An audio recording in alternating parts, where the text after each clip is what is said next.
Robert F. Kennedy Jr., the know-nothing quack Republicans put in charge of America's health, stood behind a podium bearing the seal of the U.S. Department of Health and Human Services on April 16 and said this about children with autism. These are kids who will never pay taxes. They'll never hold a job. They'll never play baseball. They'll never write a poem. They'll never go out on a date. Many of them will never use a toilet unassisted. To start with, as someone who has spent considerable time reporting on autism and having the honor to get to know brilliant and talented autistic children and adults and their families, let me say this to Secretary Kennedy, expletive you. Let me repeat that again, both for my own catharsis and because he deserves it, expletive you soulless monster.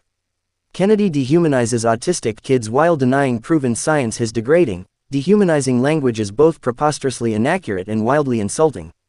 It's the language of people who think children with disabilities have no value or are a drag on society. Need a break? Play the USA Today Daily Crossword Puzzle. Kennedy's first thoughts in that screed were that kids with autism will never pay taxes or hold a job. That tells you all you need to know about him. In an administration populated with unjustifiably self-assured losers, Kennedy stands out as one of the most farcical. A man with no medical experience who spent years spouting dangerous anti-vaccine garbage is now head of the Department of Health and Human Services and has decided that he alone can figure out something as complex as autism. Setting aside the deeply offensive nature of the aforementioned comment, Kennedy used his news conference to declare, wholly incorrectly, that autism is a preventable disease and is caused by environmental exposure to some mystery toxin.